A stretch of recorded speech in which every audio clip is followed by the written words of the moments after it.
सभी का स्वागत है। आज हम बड़े भाई साहब पाठ के पाठ पढ़ने की तरफ चलेंगे। तो मैं आपसे आवेदन करूंगा कि अपनी बुक्स है वो निकाल लीजिए, क्योंकि जिसमें जो इम्पोर्टेंट पॉइंट्स होंगे साथ ही साथ आप मार्क कीजिएगा ताकि आपको एग्जाम में आसानी होगी। तो आइए स्टार्ट करते हैं पाठ पढ़ने से। तो आइए, मेरे भाई साहब मुझसे 5 साल बड़े लेकिन केवल 3 दर्जे आगे। तो मैं आपसे आवेदन करूंगा कि इस लाइन को आप मार्क कीजिए कि क्योंकि ये 5 साल बड़े थे लेकिन सिर्फ 3 कक्षा आगे थे। उन्होंने भी उसी उम्र में पढ़ना शुरू किया था जब मैंने शुरू किया था, लेकिन तालीम जैसे महत्व के मामले में वह जल्दबाजी से काम लेना पसंद न करते थे। इस भवन की बुनियाद खूब मजबूत डालना चाहते थे। तो अब यहाँ पे लेखक ने समझाया है कि जब मैंने पढ़ना स्टार्ट किया था तभी उन्होंने पढ़ना स्टार्ट किया था। तो उससे पता लगता है कि बड़े भाई साहब 3 कक्षा ही आगे क्यों थे, क्योंकि बड़े भाई साहब ने लेट पढ़ना स्टार्ट किया था। अब उसके बाद लेखक कहता है कि बड़े भाई साहब की एक जो गलत बात थी वो थी, वो मतलब गलत बात नहीं, वो उनके लिए तो सही थी लेकिन लेखकों को अच्छा नहीं लगता था। तो क्या थी कि बड़े भाई साहब किसी भी काम में जल्दबाजी नहीं करते थे।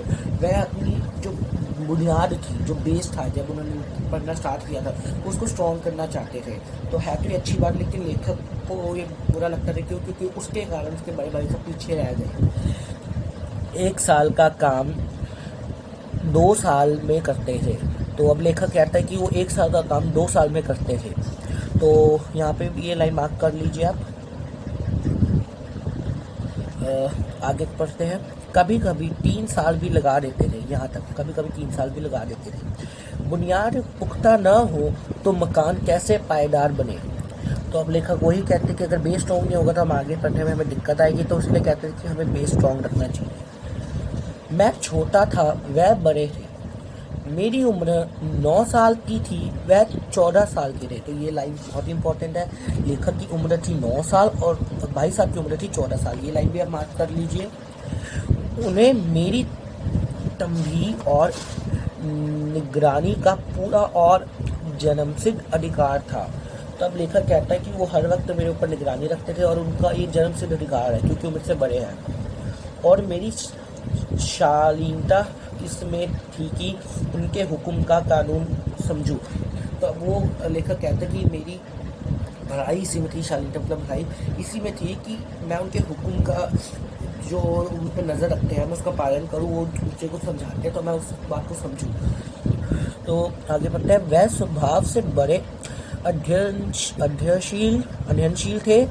हरदम किताब खोले बैठे रहते थे और शायद दिमाग को आराम देने के लिए कभी कभी कॉपी पर किताब के हाशियों पर चिड़ियों, कुत्तों, बिल्लियों की तस्वीरें बनाया करते थे। तो अब यहाँ पे लेखक कहते हैं कि वह स्वभाव से तो बड़े शांत स्वभाव के थे लेकिन हरदम किताब खोले बैठते रहते थे। क्यों? क्योंकि वो अपने छोटे भाई को दिखाना चाहते थे कि मैं हर वक्त कितना पढ़ता हूँ, तुम भी मेरे से देखिए पढ़ा करो। लेकिन जो बड़े भाई साहब उनका पढ़ाई में मन नहीं लगता था। तो अब मन नहीं लगता था तो वो किताब तो खोल के बैठ जाते थे। फिर वो क्या करते थे, वो किताब के हाशियों मतलब पन्नों पर जो साइड में जो वाइट स्पेस होती है वहाँ पे चिड़िया, कुत्ते या बिल्लियों की तस्वीरें पेंसिल से बनाया करते थे और ऐसे अपना टाइम पास कर देते थे। लेकिन लेखक ताकि बस ये जताना चाहते थे कि वो पढ़ रहे, ताकि लेखक भी उनको देख के पढ़े। कभी कभी एक ही नाम या शब्द या वाक्य 10-20 बार लिख डालते। तो वो कह रहे हैं कि कभी एक ही वाक्य या शब्द को जैसे प्रैक्टिस के लिए 10-20 बार लिख डालते क्योंकि उनका मन तो लगता है वो कुछ भी लिखते रहते बिना सोचे समझे। कभी एक शेर को जो बार बार सुंदर अक्षरों में नकल करते। तो अब जैसे हमने देखा ही होगा, कभी आपका मन नहीं कर रहा तो आप कुछ भी बनाने लग जाते हैं, किसी वर्ड को अच्छी तरह लिखने लग जाते हैं। तो उसी तरीके से वो करते हैं। कभी ऐसे शब्द रचना करते जिसमें ना कोई अर्थ होता ना कोई सामंजस्य, मतलब वो कुछ भी लिखते थे जैसे मतलब जिसका कोई अर्थ ही नहीं होता पूरे हिंदी वाक्य में थे, बस ऐसे ही अपना टाइम पास करते थे। मसलन एक बार उनकी कॉपी पर मैंने ये इबारत देखी, स्पेशल अमीना, भाइयों भाइयों, दरअसल भाई भाई, राधे श्याम, श्रीयुत राधे श्याम। 1 घंटे तक इसके बारे एक आदमी का चेहरा बना हुआ था। मैंने बहुत चेष्टा की कि इस पहेली को कोई अर्थ निकालूं। तो अब क्या हुआ, एक बार की बात है कि जो लेखक है उसने अपने बड़े भाई की कॉपी देख ली और ये वाक्य थे। तो मैं आपसे अनुरोध करूंगा कि ये वाक्यों को आप अंडरलाइन कर लीजिए। वैसे मेरे को लगता नहीं इतना इंपॉर्टेंट क्वेश्चन आएगा ना औखा, लेकिन फिर भी आप एक बार अंडरलाइन कर लीजिए कि वो क्या लिखते थे। तो अब यहाँ पे लेखक कहते हैं कि मैं ये जब पढ़ा तो उन्होंने कहा कि मैं सोचने लगे कि कोई पहेली है तो उसका अर्थ निकालने लगे, पर जब उन्होंने तो ऐसे लिखा तो उसका अर्थ तो कोई निकला ही नहीं, लेकिन असफल रहा और उनसे पूछने का साहस ना हुआ। वह 9वीं जमात में थे, मैं 5वीं में। उनकी रचनाओं को समझना मेरे लिए छोटा मुँह बड़ी बात थी। तो अब लेखक ने कहा कि मेरा मन तो कर रहा था कि मैं उनसे पूछ लूँ कि आपने क्या लिखा है, लेकिन फिर उसके मन में ख्याल है कि वो तो इतनी बड़ी जमात में है, मैं छोटी जमात में, मेरा उनसे पूछना अच्छा नहीं लगता, हो सकता है वो बुरा मान जाए और ये मेरे बस की भी बात नहीं, तो उन्होंने नहीं पूछा। तो आइए नेक्स्ट पेज पढ़ते हैं। तो आइए नेक्स्ट पेज पढ़ते हैं। मेरा जी पढ़ने में बिल्कुल नहीं लगता था। 1 घंटा भी किताब लेकर बैठना पहाड़ था। मौका पाते ही हॉस्टल से निकल कर मैदान में आ जाता था। कभी कंकरियाँ उछालता, कभी कागज की तितलियाँ उड़ाता और कहीं कोई साथी मिल गया तो पूछना ही क्या। तो अब लेखक कहता है, छोटा भाइयों कहता है कि उसका पढ़ाई में तो बिल्कुल ही मन नहीं लगता था। तो कभी इधर निकल जाता, जब जैसे मतलब उसको 1 घंटा भी पढ़ना पहाड़ जैसा लगता है, जैसे पहाड़ तोड़ रहा हूँ। तो वो कभी जैसे उसको मौका मिलता कि बड़े भाई की नज़र मेरे में नहीं है तो वो बाहर खेलने निकल जाता, कभी इधर कभी। तो अब यहाँ पे लाइन अंडरलाइन कीजिए कि वो बाहर जाके क्या करता था। तो कभी वो तो एक ये अंडरलाइन के, कभी वो कंकरियाँ उछालता, कभी कागज़ की तितलियाँ उड़ाता। तो ये आप अंडरलाइन कीजिए। और उसके बाद लेखक कहता है कि अगर कभी मुझे मेरा साथी मिल गया, कोई दोस्त मिल गया तो पूछना ही क्या। कभी 4 दीवारी पर चढ़कर नीचे कूद रहे हैं। तो यहाँ भी ये भी लाइन अंडरलाइन कीजिए, कभी 4 दीवारी पर चढ़कर नीचे कूद रहे हैं। कभी फाटक पर सवार उससे आगे पीछे चलते हुए मोटर कार का आनंद उठा रहे हैं। तो वो कहते कि फाटक के पास जाते हैं, उसमें मोटर कार जब आगे पीछे जाती है तो उसको देख के वह खुश होते हैं। लेकिन कमरे में, अब यहाँ पे ट्विस्ट है, लेकिन कमरे में आते ही भाई साहब का वह रूप, रौद्र रूप मतलब होता है गुस्से वाला, बहुत ही भयानक रूप, प्रचंड रूप देखकर प्राण सूख जाते हैं। तो अब यहाँ पे ये लाइन अंडरलाइन कीजिए कि जब वो कमरे में आते तो क्या होता है, वह भाई साहब का रौद्र रूप देखकर उनके प्राण ही सूख जाते थे।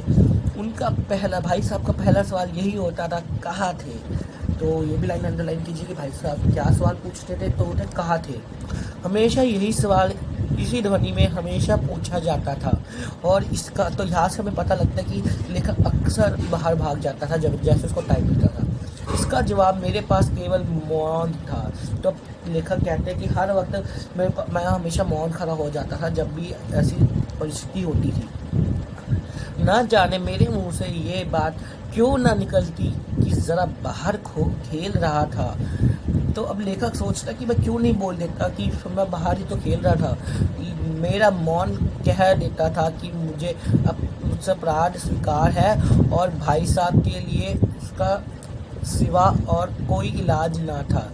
तो लेखक का मन तो करता था कि मैं भाई साहब को बता दूं कि मैं सिर्फ खेल रहा था बाहर, लेकिन वो भाई साहब के रौद्र रूप और गुस्से वाली आवाज़ के कारण मैं मौन रहता था। और ये मौन उसका क्या बताता था कि वो ये बताता था कि उसको अपना अपराध स्वीकार है और इस अपराध का इलाज सिर्फ भाई साहब के कारण ही हो सकता है। ना था कि स्नेह और रोष में मिले हुए शब्दों में मेरा सत्कार करे।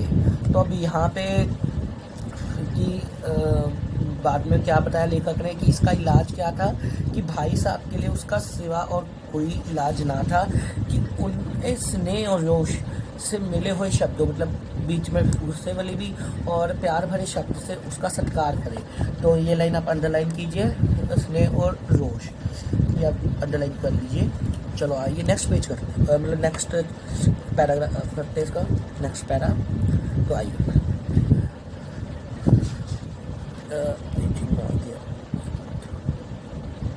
यहाँ से है, हाँ।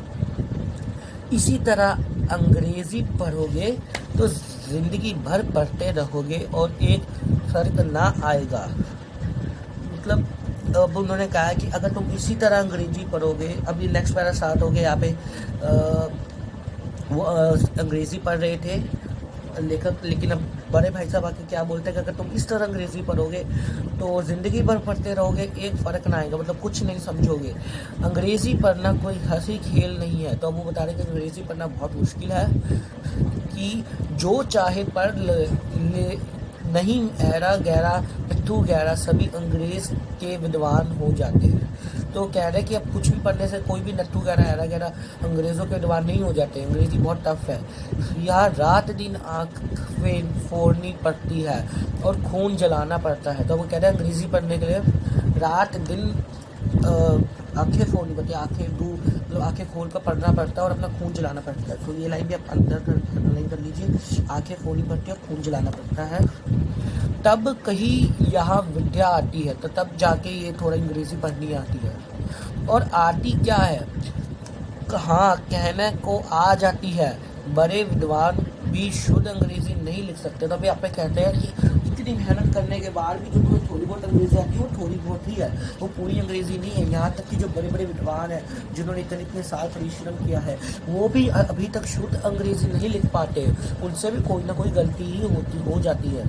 बोलना तो दूर रहा, और मैं कहता हूँ तुम कितने ढोंगा हो कि मुझे देखकर भी सबक नहीं लेते। तो अब यहाँ पे बड़े भाई साहब कहते हैं कि तुम कितने वैसे बच्चों की, तुम मैं इतना पढ़ता हूँ लेकिन तुम देखकर भी मेरे को कुछ नहीं सीख रहे, तो तुम करोगे क्या फिर आगे। मैं कितनी मेहनत करता हूँ ये तुम अपनी आंखों से देखते हो, अगर नहीं देखते तो ये तुम्हारी आंखों का कसूर है। तो अब लेखक कहते हैं कि मैं जो पूरा दिन भर किताब लेकर बैठा रहता हूँ, भले वो पढ़ते ना हो लेकिन लेखक को तो ये नहीं पता। तो वो कह रहे कि मैं तो पूरा दिन किताब लेकर बैठा रहता हूँ, तुम मेरे को देखते नहीं हो। तो अगर तुम फिर भी नहीं मेरे को देखते तो ये तुम्हारी आँखों का कसूर है, तुम अपनी आँखें चेक कराओ। तुम्हारी बुद्धि का कसूर है, तुम्हें अभी तक समझ नहीं आता, तो इसमें तुम्हारी आँखें और बुद्धि का कसूर है। तो आइए आगे करते हैं। इतने मेले तमाशे होते हैं तो मुझे तुमने कभी नहीं देखने जाते देखा है। तो वो कहते हैं कि अब बाहर इतना कभी मेला लगता है, कभी तमाशा कोई होता है, तो क्या तुमने मेरे को कभी देखा कि मैं बाहर जाके देखूँ, अपना टाइम वेस्ट करूँ। रोज़ ही क्रिकेट और हॉकी मैच होते हैं, तो कहते हैं बाहर तो रोज़ ही बच्चे क्रिकेट और हॉकी खेलते हैं, मैं पास भी नहीं फटकता, मतलब मैं तो बाहर जाकर देखता भी नहीं कि वो कैसे खेल रहे हैं। हमेशा पढ़ता रहता हूँ, तो हमेशा किताब लेकर बैठा रहता हूँ, उस पर भी एक दर्जे में 2-3 साल पढ़ता रहता हूँ। तो वो कह रहा है मैं एक ही क्लास में 2-3 साल लगाता हूँ ताकि मेरी बुनियाद पक्की हो। फिर भी तुम कैसे आशा करते हो कि तुम्हें जो खेल कूद में वक्त गंवाकर पास हो जाओगे। तो वो लेखक जो बड़े भाई साहब वो अपना उदाहरण दे रहे हैं कि मेरे को देखो, बाहर मेले तमाशे होते हैं, क्रिकेट और गेम्स खेलते हैं, मैं आज तक जाके नहीं खेला, मैं पूरा दिन पढ़ता रहता हूँ, फिर भी मेरे को एक दर्जे में 2-3 साल लगाने पड़ते हैं। तो तुम सोचो, तुम तो खेलते हुए और ठीक से पढ़ते हुए, तो तुम्हें कितने साल निकालने पड़ेंगे। तो आगे पढ़ते हैं। मुझे तो 2 ही 3 साल लगते हैं, तुम उम्र भर इसी दर्जे में पढ़े सटते रहोगे। तो वो कह रहे हैं कि मेरे को ही जब 2-3 साल लगते तो तुम तो ऐसे पढ़ोगे तो तुम हमेशा ही एक दर्जे में पढ़े रहोगे। अगर तुम्हें इसी तरह उम्र गंवानी है तो बेहतर है घर चले जाओ। तो वो कहता है अगर तुमने एक ही दर्जे में इतनी उम्र गंवानी है तो इससे बेहतर है कि तुम घर चले जाओ और मज़े से गुल्ली डंडा खेलो, वहाँ पे अपने गली के दोस्तों के साथ गुल्ली डंडा खेलो, और दादा की गाड़ी कमाई के रुपए क्यों बर्बाद करते हो। तो यहाँ पे एक और बात पता चलती कि जो उनकी पढ़ाई पे खर्चा है वो उनके दादा उठा रहे हैं।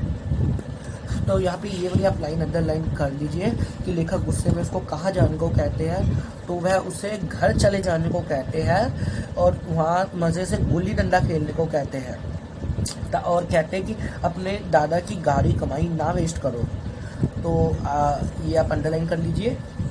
तो आइए नेक्स्ट पैरा पढ़ते हैं।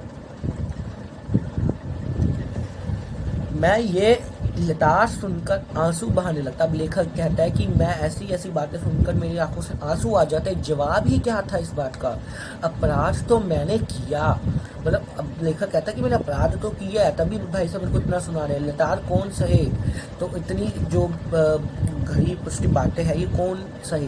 भाई साहब उपदेश की कला में निपुण थे, मतलब भाई साहब बहुत अच्छा उपदेश देते थे कि बातें सीधा दिल पे लगती थी। ऐसी ऐसी लगती बातें कहते, ऐसी ऐसी सुक्ति बांध चलाते कि मेरे जिगर के टुकड़े टुकड़े हो जाते थे और हिम्मत टूट जाती। तो वो कह रहे भाई साहब इतनी सटीक बात करते हो, ऐसे ऐसे उदाहरण देते कि आगे जो आज बंदा सुन रहा है उसका कोई तुक्की नहीं बनता कि आगे उसको बस कुछ बोल भी पाए। बस वो बातें सीधा बांध की तरह उसके दिल में लगती रहती है, उसके हिम्मत के टुकड़े होते जाते हैं। इसी तरह जान तोड़कर मेहनत करने की शक्ति मैं अपने में ना पाता। तो अब वो कहते कि भाई साहब जितनी मेहनत करने को मेरे से कह रहे हैं उतनी मेहनत मेरे से नहीं हो पाती, और उस निराशा में ज़रा देर के लिए मैं सोचने लगता क्यों ना घर चला जाऊँ। तो फिर लेखक के मन में एक बार के लिए बात आती कि क्यों ना मैं घर ही ना चला जाऊँ, इतनी मेहनत क्योंकि मेरे से होने तो वाली नहीं है हैवी की कमाई वेस्ट करूँ, खेलना तो वहाँ जाके मैं गुड़ी डंडा खेल सकता हूँ, तो मैं क्यों ना घर चला जाऊँ। जो काम मेरे बूटे के बाहर है, यहाँ पे ये मुहावरा यूज़ किया, इसका मतलब पता है मेरे बस का नहीं है, उससे हाथ डालकर क्यों अपनी ज़िंदगी ख़राब करूँ। तो वो करके मैं क्यों अपनी ज़िंदगी ख़राब करूँ जो वो मेरे से होना ही नहीं।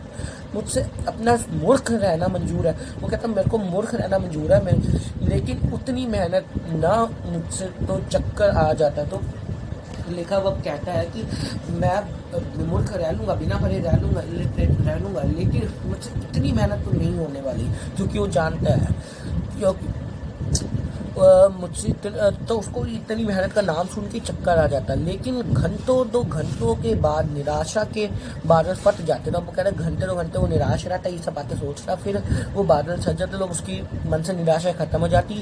और फिर वो क्या करता, ये पढ़ते हैं। मैं इरादा करता कि आगे से खूब जी लगाकर पढ़ूंगा, चटपट एक टाइम टेबल बना डालता। तो यहाँ से आप अंडरलाइन करना शुरू कीजिए कि जब लेखक के मन से निराशा के बादल फट जाते तो क्या करता। तो यहाँ से हम ये अंडरलाइन कीजिए कि वह इरादा करता कि आगे से खूब जी लगाकर पढ़ूंगा, चटपट एक टाइम टेबल बना डालता।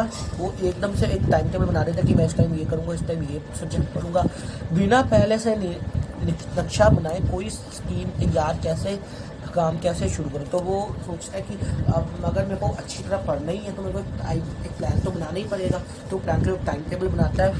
तो टाइम टेबल में खेल कूद की मद बिल्कुल उड़ जाती।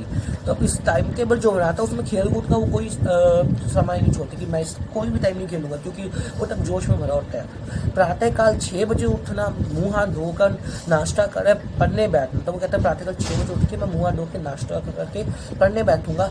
6 से 8 तक अंग्रेजी, 8 से 9 तक हिसाब, 9 से 9:30 तक इतिहास, फिर भोजन और स्कूल।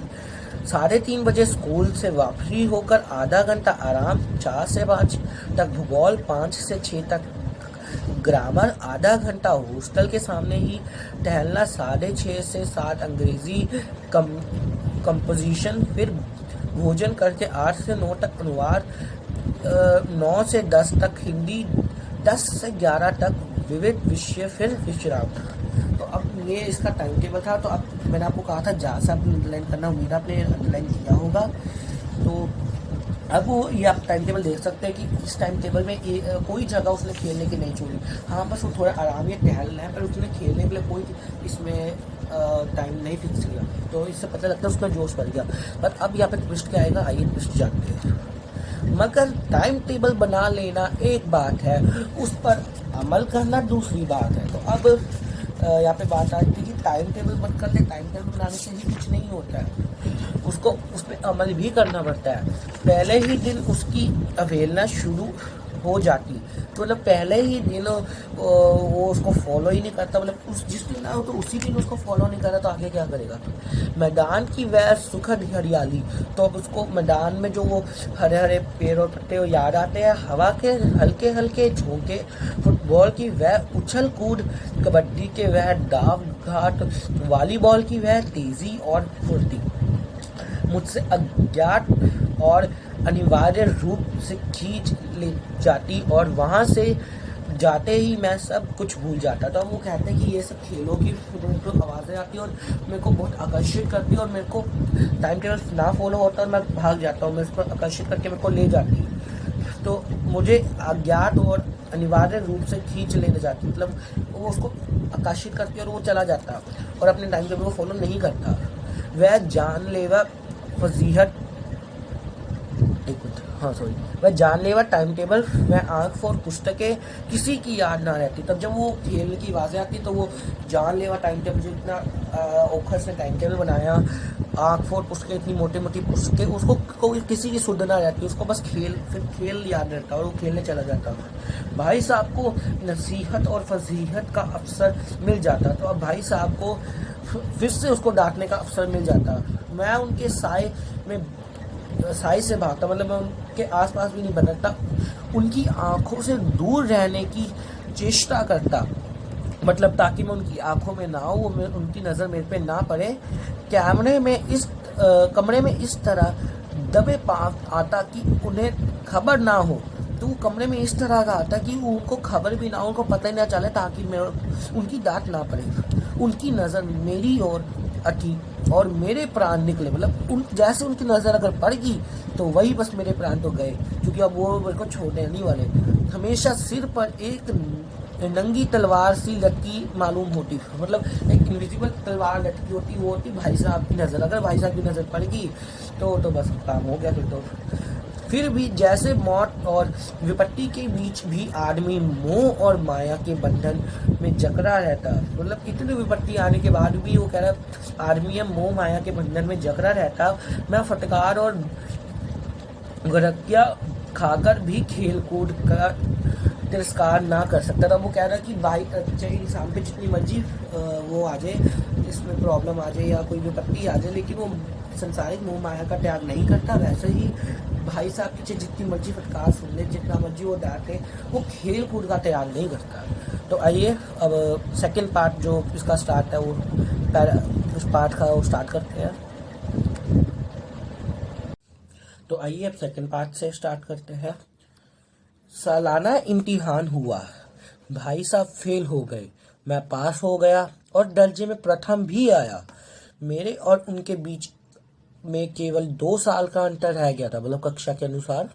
जी में आया, भाई साहब को आड़े हाथों लू, आपकी वह घोर तपस्या कहाँ गई। तो अब क्या हुआ, कहानी में गो ट्विस्ट आता है कि सालाना इम्तिहान में क्या हुआ। बड़े भाई सब तो सारा दिन पढ़ते रहते थे, उनको तो पास होना चाहिए था, पर हुआ क्या, वो फेल हो गए। और जो लेखक पूरा बहुत कम पढ़ता था वो पास हो गया, और सिर्फ पास ही नहीं, वो दर्जे में अव्वल भी आया। तो अब यहाँ पे फिर भाई साहब अब क्या करते हैं, तो भाई साहब उसको डांटने के लायक भी नहीं रहे अब तो लेखक कहता कि मैं भाई साहब को आड़े हाथ लूँ, मतलब उनको आसानी से लूँ, उनकी ज़्यादा परवाह ना करूँ, आपकी वह घोर तपस्या कहाँ गई। तो अब आप वो लेखक पूछता बड़े भाई साहब कि आप तो इतना पढ़ते रहे, आप घोर तपस्या करते रहे पढ़ाई में, वो कहाँ गया, आप ये सब फेल क्यों हो गए। मुझे देखिए, मज़े से खेलता भी रहा और दर्जे में अव्वल भी आया। वो कहते मैं तो खेलता भी था, पढ़ाई भी इतनी कम करता था, फिर भी दर्जे में अव्वल आया। लेकिन वह इतने दुखी और उदास थे कि मुझे उनसे दिली हमदर्दी हुई। तो वो कहते कि वो तो इतने उदास और वो थे, मतलब उनसे हमदर्दी थी, क्योंकि भाई साहब तो उदास हो गए थे फेल होने में। तो लेखक की उनसे हमदर्दी रही कि अब तो उदास हो गए, ऐसी कोई बात नहीं है, आप उनसे डांट सकते हैं। लेकिन वो जता नहीं रहा था लेखक, क्योंकि वो उनसे छोड़ता रहा। उनके घाव पर नमक छिड़कने का विचार ही लज्जास्पद जान पड़ा। तो अब जो लेखक है, ये सब जो आपको कहा लेखक वह इतने दुखी उदास कि आप तो इतनी घोर तपस्या करते थे, ये उनसे पूछना चाहता था। लेकिन पूछा क्यों नहीं, क्योंकि इससे उनके जो पहले ही जरा उन पर नमक छिड़का, मतलब मुहावरा इसके अनुसार वो पहले ही फेल हो गए, उनको और दुख पहुंचता। तो वो ऐसा नहीं करना चाहता, वो उसको लज्जास्पद, मतलब बहुत ही क्योंकि उसकी जो छोटा भाई है लेखक है, वो बड़े भाई साहब की इज्जत करता था, और अगर उनसे ऐसा सवाल पूछता तो उनके लिए लज्जादायक होता, तो इसलिए उसने नहीं पूछा। हाँ, अब मुझे अपने ऊपर कुछ अभिमान हुआ और आत्मसम्मान भी बढ़ा। तो अब जो लेखक है वो कहता है हाँ कि मेरे अंदर अब थोड़ा अभिमान आ गया और थोड़ा आत्मसम्मान भी बढ़ा, क्योंकि आत्मसम्मान इसलिए बढ़ा क्योंकि बिना पढ़े हो, मतलब बहुत कम पढ़ते हो, पास हो गया, और अभिमान इसलिए आ गया क्योंकि अब उसको लगता था कि मैं तो बिना पढ़ी पास हो जाऊंगा। भाई साहब का वह रौब मुझ पर ना रहा, मतलब भाई साहब जो रौब दिखाते थे अब वो मुझ पर नहीं चला। आज़ादी से खेल कूद में शरीक होने लगा, मतलब अब मैं बिना डरे आराम से खेलने जाने लगा। दिल मजबूत था, मतलब अब कोई डर नहीं था। अगर उन्हें फिर मेरी फजीहत की, अगर अब उन्होंने फिर मुझे डांटा तो साफ कह दूंगा कि अपने अपना खून जलाकर कौन सा तीर मार लिया। तो अब वो लेखक कहता है कि अब उसके मन में कोई डर नहीं था, चाहे उसका बड़ा भाई उसको जैसे भी बोले, क्योंकि अगर उसने उसको कुछ बोला तो वो कह देगा अपने बड़े भाई से कि आपने अपना खून जलाकर कौन सा तीर मार लिया, इतनी गौर से तपस्या की, इतना पढ़ा, फिर भी आपके रात पास हो गए। तो लेके कौन सा तीर मार लिया उसके अनुसार कि आपने तो इतनी तपस्या की, इतनी मेहनत करके पूरा समय पढ़ते रहते, किताब आगे लेकर बैठे रहते, तो आप कितना पास हो गए, फिर आप मेरे को क्यों बोल रहे हैं। तो आगे करते हैं। मैं तो खेलते कूदते दर्जे में अव्वल आ गया, मतलब वो कह रहे कि मैं तो खेल कूद के भी दर्जे में अव्वल आ गया। जबान से यही हेकड़ी जताने का साहस ना होने पर भी मेरे रंग ढंग में साफ जाहिर होता, मतलब वो कहते हैं कि मैं भले ही ये सारी बातें जुबान से ना बोल पाऊँ, पर जो अब मेरा चाल चलन हो गया था उससे ये सारी बातें साफ जाहिर होती थी कि भाई साहब का वह आतंक मुझ पर नहीं था, कि अब भाई साहब का वह आतंक मुझ पर नहीं था। भाई साहब ने इसे भांप लिया और उनकी सहज बुद्धि बड़ी तीव्र थी। तब भाई साहब कहते हैं कि उनकी जो सहज बुद्धि है वो बड़ी तीव्र थी और भाई साहब ने सब भांप लिया। तो अब आगे क्या होता है, और एक दिन जब मैं भोर का सारा समय गुल्ली डंडा की भेंट करके ठीक भोजन के समय लौटा था, वो कहते हैं कि भाई साहब को तो सब पता चल गया था कि इसमें अभिमान आ गया। तो भाई साहब क्या करते हैं, एक दिन क्या हुआ कि जब वो पूरा भोर मतलब दिन का समय होता है, दिन में जब वो पूरा दिन खेलता रहे, गुल्ली डंडा खेल के ठीक भोजन के समय ही घर भरा, उससे पहले खेलते ही रहा। तो तब क्या हुआ, भोजन के समय लौटा तो भाई साहब ने मानो तलवार खींच ली। तो भाई साहब तो अपने आगे फिर से रौद्र रूप में और मुझ पर टूट पड़े। और देखता हूँ इस साल पास हो गए और दर्जे में अव्वल आ गए, तो तुम्हें दिमाग हो गया। तो वो कह रहे कि मैं देख रहा हूँ कि अगर तुम एक साल बिना पढ़े दर्जे में अव्वल आ गए तो तुम्हें दिमाग हो गया, तुम इंटेलिजेंट हो गए। मगर भाईजान घमंड तो बड़े बड़ों का नहीं रहा। तो वो कहते हैं पर तुम बहुत गलत हो, जो घमंड है वो तो बड़े बड़ों का नहीं रहा, तुम्हारी क्या हस्ती है, तो तुम तो किसी खेत की मूली हो कि तुम्हारा कैसे अभिमान रह जाएगा। इतिहास में रावण का हाल तो पढ़ा ही होगा। तब वो एग्जाम्पल देते कि तुमने रावण का हाल तो पढ़ा ही होगा, रावण कितने बलवान थे, शिव के सबसे बड़े भक्त थे, इतना विद्वान थे, लेकिन उसके चरित्र में तुमने कौन सा उपदेश लिया, मतलब उनसे तुमने कोई उपदेश नहीं लिया। वो तो इतना विद्वान थे, लेकिन फिर भी जब उनमें अभिमान आया तो उनका लास्ट में अंत ही हुआ। या यो पढ़ गए महज इम्तिहान पास कर लेना कोई चीज़ नहीं। तो वो कहते हैं कि या तुमने सिर्फ यही पढ़ा है कि सिर्फ इम्तिहान पास कर लेना कोई चीज़ नहीं, तो वो बता रहे हैं कि सिर्फ इम्तिहान पास करने से कुछ नहीं होता। बुद्धि का विकास जो कुछ पढ़ो उसका अभिप्राय समझो, मतलब वो कह रहे हैं कि बुद्धि का विकास तभी होगा कि जो तुम पढ़ोगे उसको समझोगे, अपने जीवन में अपनाओगे भी। रावण भूमंडल का स्वामी था, मतलब सारे जगत का स्वामी था, इतना विद्वान और इतना ताकतवर था, वो बलवान था। ऐसे राजाओं को चक्रवर्ती कहते हैं, मतलब जो बहुत ही अव्वल दर्जे के होते, जिनमें जैसे वो शिव के बहुत बड़े भक्त थे, जिनको कोई उपाधि मिली हो, उनको चक्रवर्ती राजा कहते हैं। आजकल अंग्रेजों को राज्य का विस्तार बहुत बड़ा हुआ है। तो अब वो कह रहे हैं आजकल अंग्रेजों के राज्य का विस्तार, मतलब तब हम अंग्रेजों के गुलाम थे, तो अंग्रेज अपना जो क्षेत्र है वो फैलाते जा रहे थे, पर इन्हें चक्रवर्ती नहीं कह सकते। तो कह रहे वो तो जो अंग्रेज है उन्होंने कितने पार्ट पर कब्जा कर लिया, लेकिन अभी इन्हें ही नहीं चक्रवर्ती कहते। तो उनको जब चक्रवर्ती कहते तो सोचो कितने बड़े राजा हो गए। पर संसार के सभी महीप और उससे कर देते थे, मतलब संसार में कोई उसके सामने नहीं टिक पाता था। बड़े बड़े देवता उसकी गुलामी करते थे। तो वो रावण की बातें बता रहा है कि जो बड़े बड़े देवता है वो रावण की गुलामी करते थे। आग और पानी के देवता उसके दास थे, जो आग के देवता अग्निदेव और पानी के देवता है वो उसकी गुलामी करते थे। पर मगर उसका अंत क्या हुआ, तो कह रहे हैं अब लास्ट में लेकिन हुआ क्या, घमंड ने उसका नाम और निशान तक मिटा दिया है। पर जैसे ही उसको घमंड हुआ तो उसका नाम और निशान तक मिट गया। उसके एक चल्लू उसको एक चुल्लू पानी देने वाला कोई भी नहीं बचा।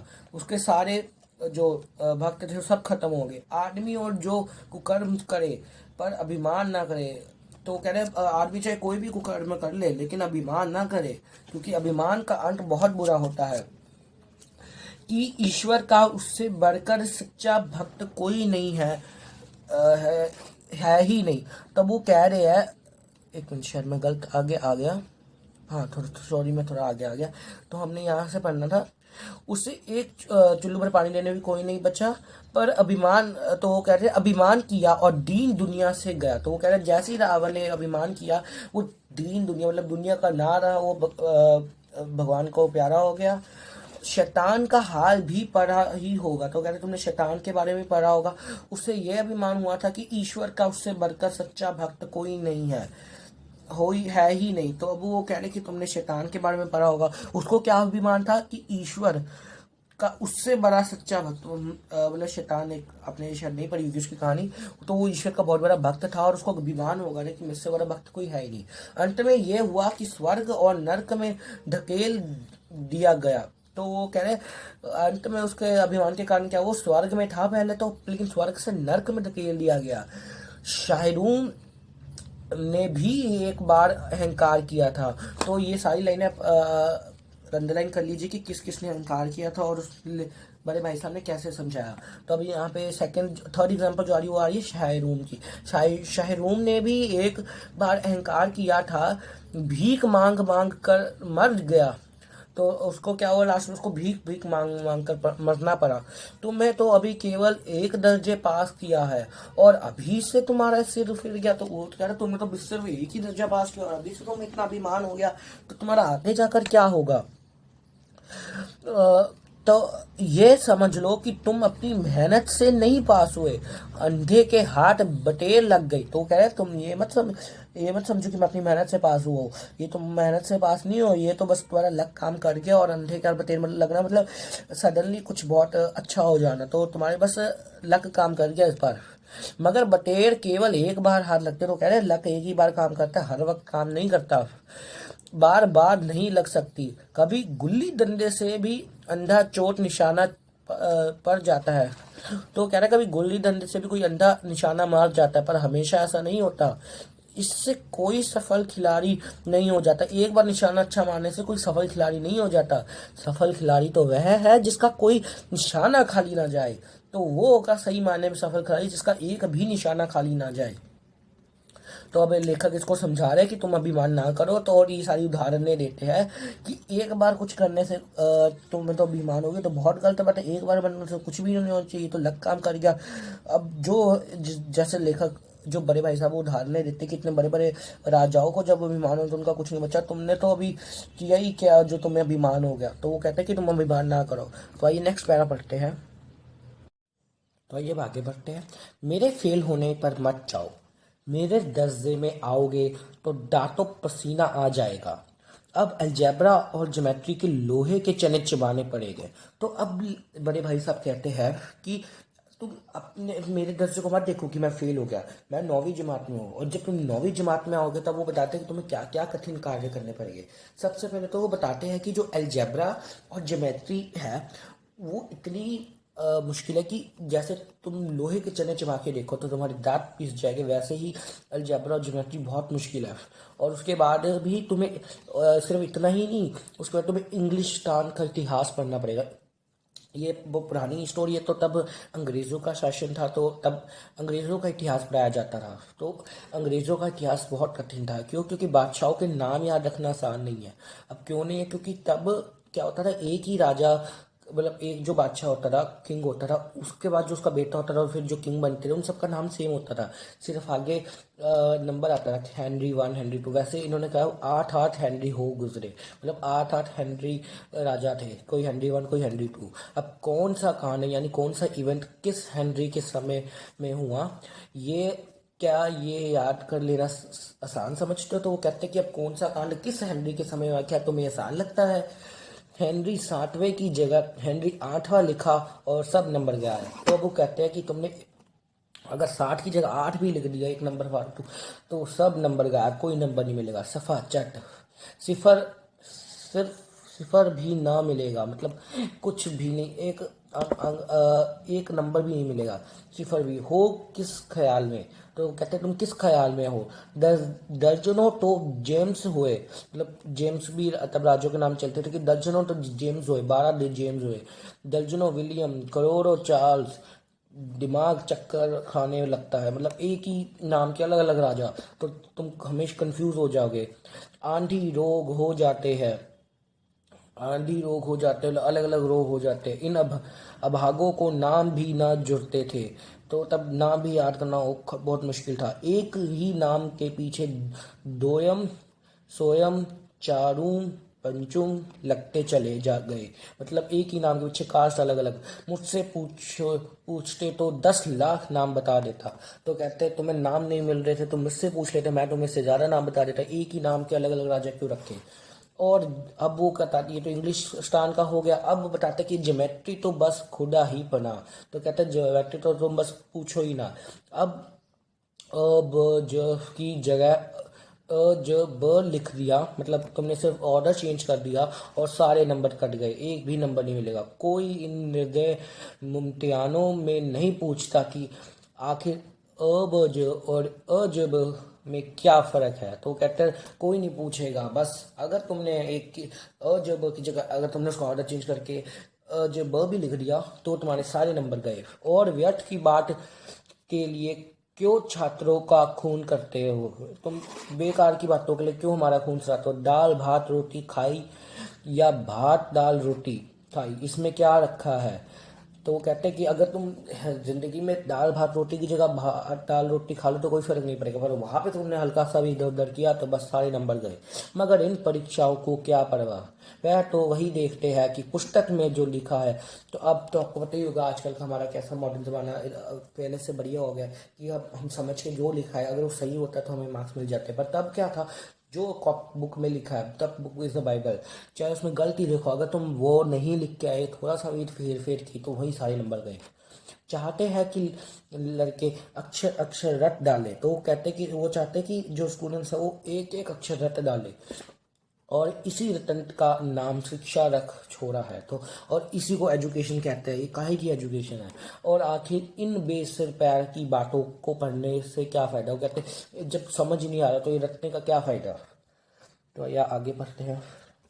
इस रेखा पर वह लंबा गिरा दो, दो तो आधार लंबा से दुगुना होगा। पूछिए इससे प्रयोजन, दुगुना नहीं चौगुना हो जाएगा या आधा ही रहे मेरी बला से। लेकिन परीक्षा में पास होना है तो ये सब सुरा खुराफट याद करनी पड़ेगी। तो अब वो कह जैसा मैथ में पढ़ते परपेंडिकुलर गिरा दो तो ऐसे हो जाता है। तो बस उन्होंने बताया कि तब अगर एक जो का तो नहीं लर्न किया तो सारे नंबर गए। आगे बढ़ते हैं।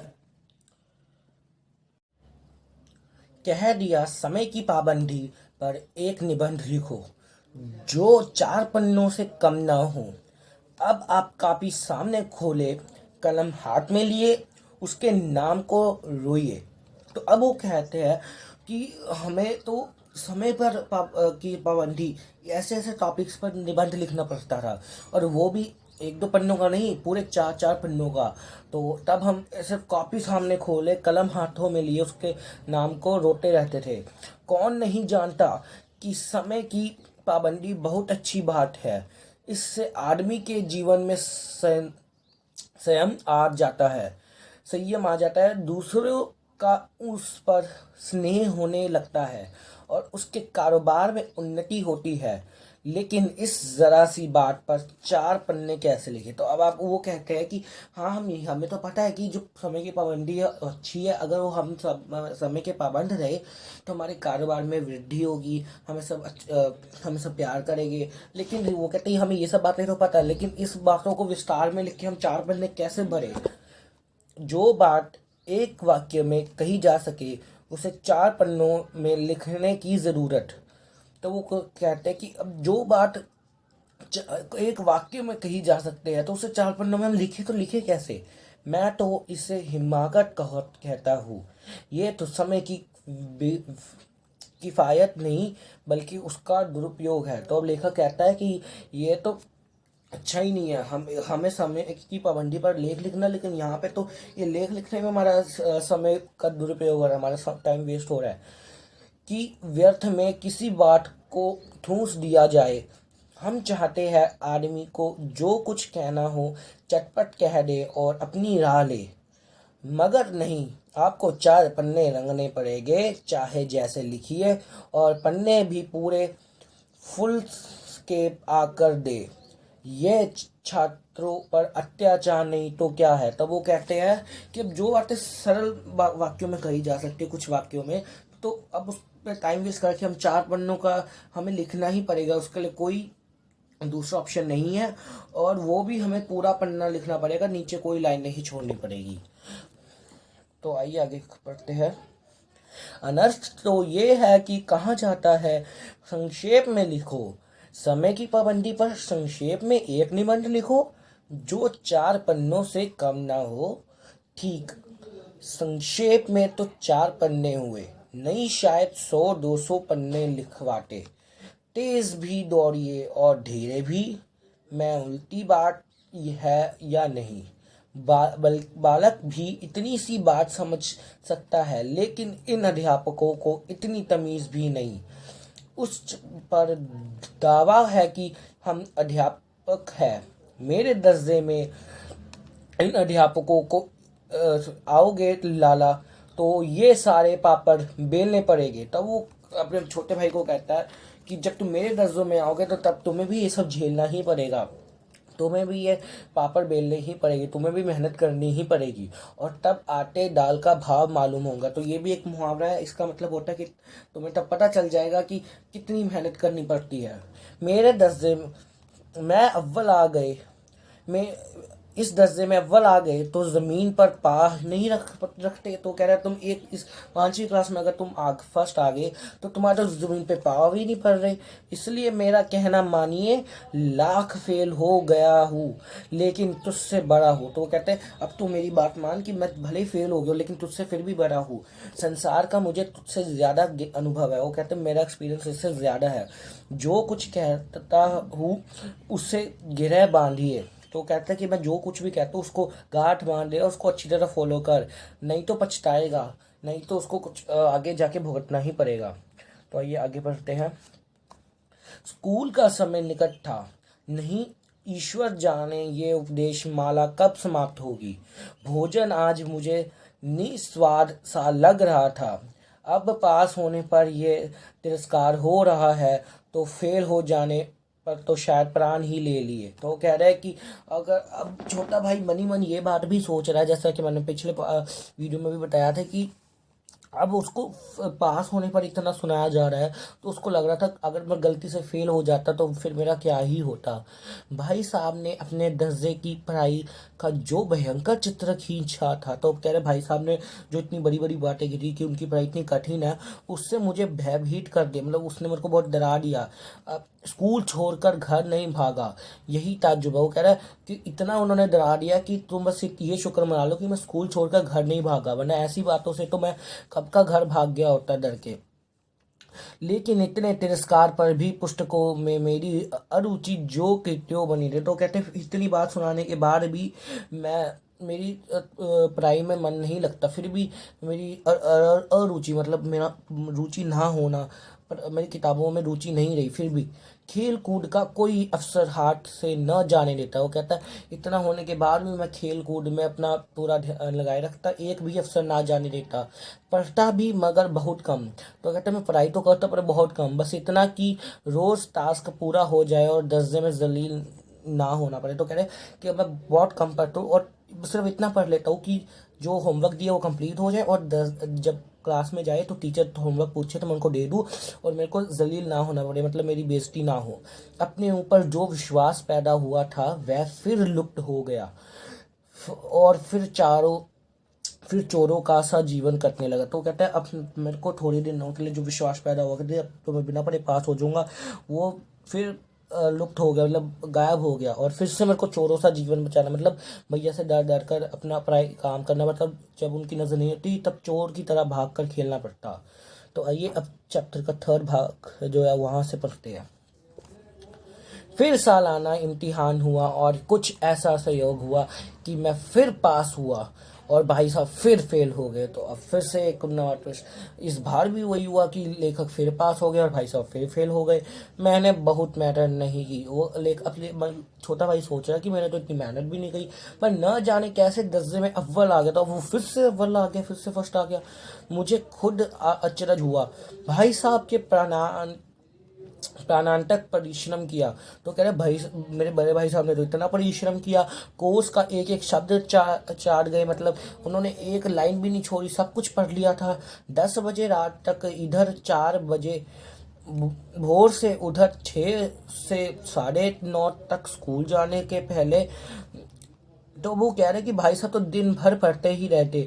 ये सब टाइम बताया, इनको आप अंडरलाइन कर लीजिए। मुद्रा कांतिहीन हो गई थी, मगर बेचारे फेल हो गए। मुझे उन पर दया आती थी। नतीजा सुनाया गया तो वह रो पड़े। तब कह रहा है जब वो नतीजा सुनाया गया तो भाई साहब रो पड़े। मेरे को उन पर दया आने लगी कि ऐसा कैसे हो सकता है। मैं भी रोने लगा, अपने पास होने की खुशी आधी हो गई। तो कह रहे लेखक को जो खुशी थी कि वो पास हो गया वो आधी हो गई, क्योंकि दुख भी हो रहा था क्योंकि बड़े भाई फेल हो गए। मैं भी फेल हो गया होता तो भाई साहब को इतना दुख ना होता। तो कह रहे भाई साहब को जो बहुत दुख हो रहा है वो इसी कारण हो रहा है क्योंकि वो फेल हो गए और मैं पास हो गया। लेकिन विधि का बाट कौन टाले, वो कहते हैं लेकिन अब जो होना है वो सो होना ही है, उसको कोई नहीं टाल सकता। मेरे और भाई साहब के बीच में अब केवल एक दर्जे का अंतर और रह गया। तो कह रहे अब भाई साहब और मेरे बीच में सिर्फ एक क्लास का फासला रह गया था। मेरे मन में एक कुटिल भावना उदय हुई कि भाई साहब 1 साल और फेल, तब वो कहते कि उसके मन में एक बुरा ख्याल आया कि अगर अगले साल भी यही सेम हुआ, मैं पास हो गया और भाई साहब फेल हो गए तो क्या होगा। तो मैं तो उनके बराबर हो जाऊंगा, जो उनके लिए कितनी लज्जा की बात होगी। फिर वह किसी आधार पर मेरी फजीहत कर सकेंगे। तो वो कह रहे फिर वो मेरी जो मुझे डांटते वो किस आधार पर करेंगे, कि उनके लिए तो कोई आधार ही नहीं राजेगा क्योंकि हम दोनों सेम कक्षा में हैं। लेकिन मैंने इस विचार को दिल से बलपूर्वक निकाल दिया। कहते मैंने बहुत फोर्सफुली अपने आप पे कंट्रोल किया और इस विचार को निकाल दिया। आखिर वह मुझे मेरे हित के विचार से ही तो डांटते हैं। तो वो कहते हैं कि आखिर वह मुझे मेरे हित वो मुझे मेरे अच्छे के लिए ही डांटते हैं और मेरे को स्वीकार करना चाहिए। मुझे इस वक्त अप्रिय लगता है अवश्य, मगर यह शायद उनके उपदेशों का ही असर है। तो कहते हैं कि मेरे को ये सब अच्छा तो नहीं लगता कि लेकिन जो मैं आज पास हो रहा हूँ ये सब उनके उपदेशों का ही असर है। मैं दनादन पास हो जाता और इतने अच्छे नंबर से, क्योंकि ये सब उनका ही असर है। उन्होंने मैं जो इतना मेरे को किया है, इतना समझाया है। आगे पढ़ते हैं। अब भाई साहब बहुत कम नरम पड़ गए थे। तो वो कहता है वो अब तो पहले से भी ज़्यादा नरम पड़ गए थे। कई बार मुझे डांटने का अवसर पाकर भी उन्होंने धीरज से काम लिया। तो कहते हैं कई बार उनको अवसर मिलता है कि मेरे को डांटे, पर अब वो बहुत धीरज से काम लेते और मेरे को नहीं डांटे। शायद अब वह खुद समझने लगे थे कि मुझे डांटने का अधिकार उन्हें नहीं रहा। तब वो समझ रहे थे कि अब जो लेखक फिर से वही बात समझने लग गया कि बड़े भाई को तो लगने लग गया क्या उनको अधिकार ही नहीं रहा मेरे को डांटने का, और अगर रहा भी तो बहुत कम। मेरी स्वच्छता भी बढ़ गई। तो कह रहे अब मैं और वो हो गया, फ्री हो गया और अब मेरे को शायद नहीं डांटते और मेरी स्वच्छता मतलब और स्वतंत्र हो गया। मैं उनकी सहिष्णुता की अनुचित लाभ उठाने लगा था। वो क्या लेखक सोचने लगा कि मैं उनका जो वो इतना मेरे पे नहीं डांट रहे, मेरे को थोड़ा नरमी से ले रहे हैं, तो मैं उसका अनुचित लाभ उठा रहा हूँ। मुझे कुछ ऐसे धारणा हुई कि मैं पास हो जाऊंगा, पढूं या ना पढूं। तब लेखक को फिर से ऐसा लगने लगा कि वो तो बिना पढ़े ही पास हो जाएगा। मेरी तकदीर बलवान है। लेखक को लगने लगा कि मेरा लक मेरे साथ है, मेरी तकदीर बलवान है। इसलिए भाई साहब के डर से जो थोड़ा बहुत पढ़ लिया करता था वह भी बंद हुआ। तो इस बार जब वो पास हुआ तो फिर अब जो भाई साहब के डर से वो थोड़ा बहुत पढ़ता था वो भी उसने बंद कर दिया, पढ़ना बिल्कुल ही छोड़ दिया। मुझे कनकौए उड़ाने का नया शौक पैदा हो गया। तो कनकौए का मतलब होता है पतंग। जो छोटा भाई है उसके उसको पतंग उड़ाने का नवा शौक पैदा हो गया, और अब सारा समय वह पतंगबाजी की ही भेंट होता, मतलब पूरा दिन वो पतंग ही उड़ाता रहता। फिर भी मैं भाई साहब का अदब का तरफ, अदब मतलब इज्जत, इतना सब होने के बाद भी वह भाई साहब की इज्जत करता था और उनकी नज़र बचाकर कनकौआ उड़ाता था, मतलब पतंग उड़ाता था उसकी नज़रों से बच के, जब उनका ध्यान नहीं होता था। मांझा देना, कन्ने बांधना, पतंग तो में की तैयारियां आदि समस्याएं सब गुप्त रूप से हल की जाती, मतलब जो उसके साथी है ये सब समस्याएं वो खुद ही कर लेते बिना बड़े भाई साहब को भनक रखते हुए। मैं भाई साहब को यह संदेश न करने देना चाहता था कि उनका सम्मान और लिहाज मेरी नज़रों से कम हो गया हो। तो अब छोटा भाई कह रहा था कि मैं नहीं चाहता बड़े भाई को ये लगे कि अब छोटा भाई उनकी इज्जत नहीं करता। आगे बढ़ते हैं। एक दिन संध्या समय हॉस्टल से दूर मैं एक कनकौर लूटने बेतहाशा दौड़ा जा रहा था। तो अब आगे क्या बताया कि एक बार की बात है जब संध्या का समय था, संध्या मतलब शाम का समय था, और वह दोनों हॉस्टल में रहते थे, और हॉस्टल से दूर लेखक एक पतंग को लूटने बेतहाशा मतलब बिना किसी सूट के बस पतंग की तरफ देखे दौड़ा ही जा रहा था।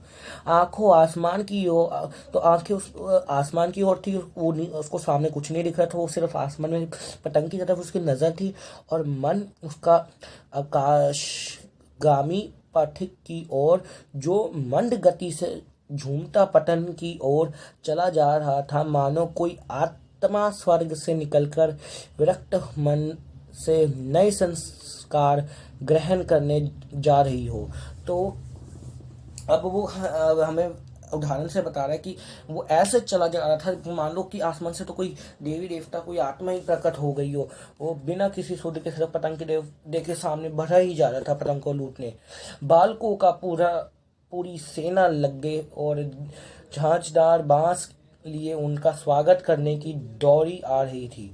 तो उसके साथ और भी साथी थे जिन्होंने कई ने बांस पकड़ा था और पूरी सेना थी। किसी को अपने आगे पीछे की खबर ना थी, कोई आगे पीछे नहीं देख रहा था, सिर्फ पतंग की तरफ नजर। सभी मानो उस पतंग के साथ ही आकाश में उड़ रहे थे, जहां सब कुछ समतल समतल है, न मोटर कारों है, न ट्राम है, न गाड़ी है। तो वो कह रहे सबकी नज़र सिर्फ आँख में थी, जहाँ पे ना कोई गाड़ी वगैरह है, ना पे कोई ट्रैफिक है, ना कुछ।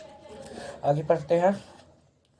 सहसा भाई साहब से मेरी मुठभेड़ हो गई, जो शायद बाजार से लौट रहे थे। तो अब यहाँ पे ट्विस्ट आया कि जाते जाते बीच में भाई साहब से उसकी मुठभेड़ हो गई, मतलब मिलाप हो गया, वह मिल गए। और जब लगता है कि वो बाजार से लौट रहे थे, उन्होंने वही हाथ पकड़ लिया और उग्र भाव से बोले, इन बाजारी लौंडों के साथ ढेले के कनकौवे के लिए दौड़ते हो, तुम शर्म नहीं आती? तो अब भाई साहब को तो चढ़ गया गुस्सा, क्योंकि वो उन्होंने देख लिया कि ये तो पतंग लूट रहा है, तो वही उन्होंने बाजार में उसका हाथ पकड़ा और उसको क्या बोला कि तुम्हें शर्म नहीं आती, तुम्हें धोख बाजारी लौंडो मतलब जो पूरा दिन बाजार में घूमते रहते, इनके साथ दो कौड़ी के मतलब बहुत सस्ते पतंग के लिए तुम इतना इतना दौड़ी जा रहा, तुम्हें शर्म नहीं आती? तुम थोड़ी तो शर्म करो, तुम्हें इसका भी कुछ लिहाज नहीं कि अब नीची जमात में। तो वो कह रहा है तुम्हें इसका भी लिहाज नहीं कि तुम अब बड़ी जमात में हो गए हो, बल्कि 8वीं जमात में हो गए हो और मुझसे केवल एक ही दर्जा नीचे हो। तो कह रहे तुम्हें बिल्कुल शर्म नहीं आ रही कि तुम तो सिर्फ एक दर्जा नीचे हो, तुम 8वीं में हो और फिर भी तुम ये छोटे बच्चों वाली हरकतें कर रहे हो। आखिर आदमी को कुछ तो अपनी पोजीशन का ख्याल रखना चाहिए। तो वो कहते हैं कि तुम जिस पदवी में हो तुम कम से कम उसका थोड़ा बहुत तो ख्याल रखो। एक जमाना था कि लोग 8वां दर्जा पास करके नायाब तहसीलदार हो जाते थे। तो वो कह रहे हैं कि एक ज़माना था जब लोग सिर्फ 8वीं कक्षा पास करके ही तहसीलदार बन जाते थे, मतलब इतनी तब वैल्यू थी 8वीं क्लास की। और आज क्या है, मैं कितने ही मिडिल मिडिल चेयो को जानता हूँ जो आज अव्वल दर्जे की डिप्टी मजिस्ट्रेट या सुप्रीडेंट है। तो वो कह रहे हैं कि मैं कितने मिडिल चेयो मतलब कितने लोगों को जानता हूँ कि जो 8वीं कक्षा पास करके डिप्टी मजिस्ट्रेट और सुप्रीडेंट बन चुके हैं। कितने ही 8वीं जमात वालों और लीडर और समाज चार पत्रों के संपादक है। बड़े बड़े विद्वान उनकी माताहती एक मिनट, हाँ, माताहती में काम करते हैं, मतलब उनके नीचे अंडर काम करते हैं, और तुम उसी 8वीं दर्जे से आकर बाजारी लौंडों के साथ कनकौवे के लिए दौड़ रहे हो। और तुम वो देखो इतने बड़े बन गए, और तुम क्या, तुम तो 8वीं दर्जा में हो कि बस इनके साथ ये पतंग के पीछे लूट रहे हो, वो भी नौकरी के। तुम मुझे तुम्हारी इस कम अकली पर दुख होता है, मतलब इतने तुम जो बेवकूफ़ी वाली हरकतें कर रहे हो, मुझे इस पर दुख हो रहा है। तुम ज़हीन हो, इसमें शक नहीं, लेकिन वह ज़हन किस काम का हो जो हमारी आत्मगौरव की हत्या कर दे। तो कहते हैं कि मैं मानता हूँ कि तुम्हें मन कर रहा है, पर ऐसा मन किस काम का जो तुम्हारी आत्मगौरव, तुम्हारी पदवी का ख्याल ही ना रखे, तुम्हारी कोई इज्जत ही ना रहे। तुम अपने दिल में समझते होगे मैं भाई साहब से महज एक दर्जा नीचे हूँ, और अब उन्हें मुझे कुछ कहने का हक नहीं। तब वो कह रहे कि तुम्हें क्या लगा कि तुम सब एक दर्जे नीचे, तो मेरा कुछ कहने का हक नहीं। लेकिन यह तुम्हारी गलती है, मतलब तुम्हें ऐसा मत सोचो, मैं तुमसे 5 साल बड़ा हूँ। कहते हैं भले ही मैं तुमसे दर्जे में 1 साल बड़ा हूँ, क्लास के दर्जे में, लेकिन मैं उम्र में तुमसे 5 साल बड़ा हूँ। और चाहे आज तुम मेरी ही जमात में आओ, तो अब कहते हैं अगले साल चाहे तुम मेरी ही जमात में आ जाओ, हम दोनों इकट्ठे ही क्यों ना आ जाए, और परीक्षाओं का यही हाल क्यों ना हो, लेकिन मैं फिर भी तुम्हें डांटना नहीं छोड़ूंगा। तुम हमेशा मुझसे छोटे ही रहोगे। तुम निस्संदेह अगले साल तुम मेरे समक्ष हो जाओ, पर शायद 1 साल बाद मुझसे आगे भी निकल जाओ। तो कह रहे चाहे तुम मुझसे आगे भी क्यों ना निकल जाओ, लेकिन मुझसे और तुम में जो 5 साल का अंतर है, वो अब वो कह रहे कि चाहे तुम अगले साल मुझसे आगे क्यों ना निकल जाओ, उससे फर्क नहीं पड़ता, पर जो तुम में और मेरी उम्र में 5 साल का फर्क है, वो हमेशा कायम रहेगा। मुझे दुनिया का और ज़िंदगी का जो तजुर्बा है, तुम उसकी बराबरी नहीं कर सकते। तो कहते तुम भले क्लास में मेरी बराबरी कर रहे हो, हमसे आगे भी निकल जाओ, पर जो ज़िंदगी का तजुर्बा मुझे है, तुम उसकी बराबरी नहीं कर सकते। चाहे तुम AMA और DFL और डिलीट हो ही क्यों ना हो, तो ये सारी डिग्री है। तो समझ लो किताबें पढ़ने से ही, तो अब भाई साहब क्या कहते हैं कि जो समझ है वो सिर्फ किताबों पढ़ने से नहीं आती, दुनिया देखने से भी आती है। हमारी अम्मा ने कोई दर्जा नहीं पास किया, और दादी भी शायद 5वीं 6वीं जमात के आगे नहीं गए, लेकिन हम दोनों चाहे सारी दुनिया की विद्या पढ़ ले, अम्मा और दादी को हमें समझाने और सुधारने का अधिकार हमेशा रहेगा। तब वो कहते हैं कि अब वहाँ पे वो उदाहरण देते हैं कि हमारी अम्मा और दादी को ही देख लो, उन्होंने भी ज़्यादा कक्षाओं पास नहीं की, पर उनको जो ज्ञान है, उनको जो दुनिया की समझ है, हम उसको चैलेंज नहीं कर सकते, और उन्हें हमें डांटना समझाने का हमेशा अधिकार रहेगा। केवल इसलिए नहीं कि वे हमारे जन्मदाता है, बल्कि इसलिए क्योंकि उन्हें दुनिया का है हमसे ज़्यादा तजुर्बा है। तो कहते सिर्फ इसलिए नहीं क्योंकि वो हमें जन्मदाता है, पर इसलिए भी क्योंकि उन्हें जो दुनिया का तजुर्बा है, उनकी जो उम्र है, वो हमसे ज़्यादा है। अमेरिका में किस तरह की राज व्यवस्था है, और 8वें हेनरी के कितने ब्याह किए, और आकाश में कितने नक्षत्र हैं, ये बातें चाहे उन्हें ना मालूम हो। तो कहते हैं पढ़ाई की जो बातें हैं, ये सब अंडरलाइन कर लीजिए, ये उन्हें ना मालूम हो, लेकिन हजारों ऐसी बातें हैं, वो कहते हैं हजारों ऐसी बातें हैं जिनका ज्ञान उन्हें हमसे और तुमसे ज़्यादा है। तो वो कहते हैं कई ऐसी बातें हैं जो सिर्फ उनको पता है और हमें नहीं पता। दैव ना करे आज मैं बीमार हो जाऊं, जो तो तुम्हारे हाथ पाँव फूल जाएंगे। दादा को तार देने के सिवा तुम्हें और कुछ ना सूझेगा, लेकिन तुम्हारी जगह दादा हो तो किसी को तो तार ना दे। न घबरा, न बदमाश हो, पहले खुद मर्ज पहचान कर इलाज करेंगे, उससे सफल ना हुए तो डॉक्टर को बुलाएंगे। तो कह रहे कि अगर गलती से बीमार हो जाऊँ, भगवान ना करे, तो तुम्हारे पास तुम पक्का सिर्फ दादा को ही तार दोगे, मतलब उनको ही बुलाओगे। लेकिन अगर तुम्हारी जगह दादा होगे तो वो किसी को नहीं बुलाएंगे, वो पहले खुद देखेंगे क्या बीमारी है, उसका इलाज करने की कोशिश करेंगे। अगर उनसे नहीं होता तब वो डॉक्टर को बुलाएंगे। बीमारी तो खैर बड़ी चीज़ है। तो कहते बीमारी तो बड़ी चीज़ है, तुम तो इतना भी नहीं जानते कि महीने भर का खर्च महीने भर का कैसे चला जाता है। तो कहते हैं बीमारी तो बड़ी चीज़ होगी, तो मैं तो यही नहीं पता महीने भर का खर्च लिमिटेड पैसों में कैसे चलाया जाता है। जो कुछ दादा भेजते हैं उससे ही हम 20-22 तक खर्च कर डालते हैं। तो कहते हैं दादा, अब आपको पहले बताया था कि जो उनका खर्च है उस पर दादा पैसे लगा रहे हैं, तो जो दादा भेजते हैं उनका जो खर्च है वो सिर्फ 20-22 तक, मतलब जो महीने की 20वीं और 22वीं तारीख होती है तब तक ही उनका सारा खर्च कर डालते हैं, और फिर पैसे तो मुहताज हो जाते हैं, मतलब उनके पैसे नहीं बचते। नाश्ता बंद हो जाता है, धोबी और नाई से मुंह चुराने लगते हैं। तो वो कहते हैं अब नाश्ता उनका बंद हो जाता है और धोबी और नाई से उनकी नज़रों में नहीं आते ताकि पैसे ना मांग पाए, मतलब उनका उधार चलने लगता है। लेकिन जितना आज हम और तुम खर्च कर रहे हैं उसके आधे में दादा अपनी एक मिनट उसके आधे में दादा अपनी उम्र का बड़ा भाग इज्जत और नेक नामी के साथ निभाया है। तो वो कह रहे जितना आज हम खर्च कर रहे हैं ना उतना उससे आधे में ही दादा ने अपनी पूरी जिंदगी आराम से निकाल दी, वो भी इज्जत के साथ, और कुटुंब का पालन किया है जिसमें हम सब मिलकर 9 आदमी थे। अपने हेड मास्टर साहब ही को देखो, एमए है कि नहीं, और यहाँ के एमए नहीं, ऑक्सफोर्ड के। तो कह रहे अब वो अपने हेड मास्टर की उदाहरण देते हैं, यहाँ से आप अंडरलाइन कीजिए कि वो एमए है और यहाँ के एमए नहीं है, ऑक्सफोर्ड। जब ये पुरानी कहानी है तब ऑक्सफोर्ड डिक्शनरी को बहुत ही बड़ा माना जाता था कि अरे ये आदमी तो ऑक्सफोर्ड डिक्शनरी से पढ़ के आया, ये तो बहुत ज़्यादा विद्वान होगा, चाहे उसको कुछ ना आता हो। तब इतनी इज्जत थी क्योंकि तब बहुत कम इतनी अच्छी यूनिवर्सिटी होती थी, क्योंकि बहुत पुरानी कहानी है। तो 1000 रुपये पाते हैं, लेकिन उनके घर का इंतज़ाम कौन करता है? उनकी बूढ़ी माँ। हेडमास्टर साहब की डिग्री यहाँ बेकार हो गई।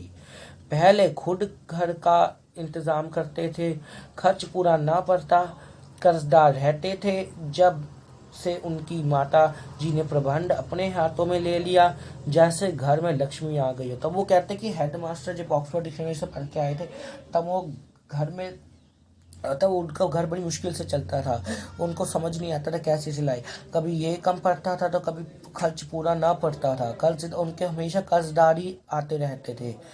तो जब मैं उनकी माता जी ने और फिर क्या हुआ, जब उनकी माता जी है उन्होंने प्रबंध लिया, उन्होंने अपना सारा घर चलाना शुरू किया, तब मानो घर में लक्ष्मी आ गई हो। ये भी मुहावरा, मतलब कि सब कुछ अच्छा हो जाना, पैसा आ जाना। तो भाईजान ये गरूर दिल से निकाल डालो कि तुम्हें मेरे समीप आ गए हो और अब स्वतंत्र हो। मेरे देखते तुम बिना न चलने पाओगे। तो कहते कि मेरे बिना देखे तुम सही से नहीं चल पाओगे, मैं तुम्हें समझा रूँ तभी तुम इतने अच्छे से रह पा रहे हो। तो आइए लास्ट पेज आ चुका है चैप्टर का, तो अब ध्यान से पढ़िएगा। तुम यो ना मानोगे तो मैं थप्पड़ दिखाकर इसका प्रयोग भी कर सकता हूँ। तो कह रहा अगर तुम मेरा डांटने समझाने के बाद भी नहीं मानोगे तो मेरे को मजबूरन थप्पड़ का भी प्रयोग करना पड़ सकता है। मैं जानता हूँ तुम मेरी बातें जहर लग रही है। तो वो कहते कि मैं जानता हूँ कि तुम्हें मेरी बातें वो जहर लग रही है। मैं उनकी इस नई युक्ति से नतमस्तक हो गया। तो अब लेखक कहता है कि जो अब भैया अगर नवा रूप है जो मेरे को इस तरह समझा रहे हैं, तो लेखक के लिए लेखक को उनके सामने एक शब्द तक नहीं बोला जा रहा था, और नतमस्तक मतलब सिर झुकाकर खड़ा हो गया। मुझे आज सचमुच अपनी लघुता का अनुभव हुआ। तो कहता है आज सच में लेखक को अपने छोटे होने का अनुभव हुआ और भाई साहब के प्रति मेरे मन में श्रद्धा उत्पन्न हुई। तो कहता है भाई साहब के मन में मेरे बहुत ज़्यादा इज्जत उत्पन्न हो गई। सॉरी शायद पेज, हाँ। तो वो कह रहे एकदम से बहुत ज़्यादा इज्जत उत्पन्न हो गई। मैंने सजल आंखों से कहा हरगिज़ नहीं। तो अब उसने बहुत नम आंखों से कहा कि हरगिज़ नहीं, आप जो कुछ फरमा रहे हैं वह बिल्कुल सच है और आपके उसके कहने का अधिकार है। तो अब लेखक जो छोटा भाई अपने बड़े भाई से कहता है कि बड़े नम आंखों से बड़ी निम्रता से कहते हैं कि आप जो कह रहे हो बिल्कुल सही है और आपको पूरा अधिकार है। तो अब आइए देखते बड़े भाई ने क्या कहा उसके अनुरोध में। तो बड़े भाई साहब ने मुझे गले से लगा लिया और बोले मैं पतंग उड़ाने से तो मना नहीं करता, मेरा भी जी ललचाता। अब लेखक ने विनम्रता दिखाई तो बड़े भाई की भी आकर उनका मन विनम्र हो गया, और उसको विनम्रता से क्या कहते हैं कि भाई साहब मैं तुम्हें पतंग उड़ाने से नहीं मना करता। उनका भी मन करता है कि वह पतंग उड़ाए, लेकिन वो क्यों नहीं उड़ाते, क्योंकि वो तुम्हें चाहते कि तुम अच्छी तरह पढ़ो। वह खुद बेराह चलूँ तो तुम्हारी रक्षा कैसे करूँ। तो कहता अगर मैं खुद ही पतंग उड़ाने लग जाऊंगा तो मैं तुम्हें कैसे समझाऊंगा। तो कहते कि उनका भी मन करता है, लेकिन सिर्फ उस लेखक के कारण वह पतंग नहीं उड़ाते। यह कर्तव्य भी तो मेरा इस सिर पर है। तो कहते ये तो मेरा कर्तव्य है, तो मेरे को निभाना ही पड़ेगा। संयोग से उसी वक्त एक फटा हुआ पतंग हमारे ऊपर से गुजरा, उसकी डोर लटक रही थी। तब कहते हैं संयोग से मतलब किस्मत से उसी समय एक फटा हुआ पतंग उनके ऊपर से गुजरा, जिसकी डोर लमक रही थी। लड़कों का एक गोल पीछे पीछे दौड़ चला आता। भाई साहब लंबे है ही, तो भाई साहब लंबे होने के कारण उछलकर उसकी डोर पकड़ ली और बेतहाशा हॉस्टल की तरफ दौड़े। मैं पीछे पीछे दौड़ रहा था। तो अब लास्ट में बस यहाँ पे स्टोरी खत्म होती है कि एक पतंग आई और भाई साहब उसको पकड़ के हॉस्टल की तरफ दौड़े और लेखक उनके पीछे पीछे चल पड़ा। तो इसी के साथ हमारी स्टोरी खत्म होती है। उम्मीद है आपको इसका जो उद्देश्य है, जो इसका मोरल है वो समझ आया होगा। तो आप इसका मोरल तो मेन यही था कि हमें अपनी जिम्मेवारियों से नहीं भागना चाहिए, उसका पालन करना चाहिए।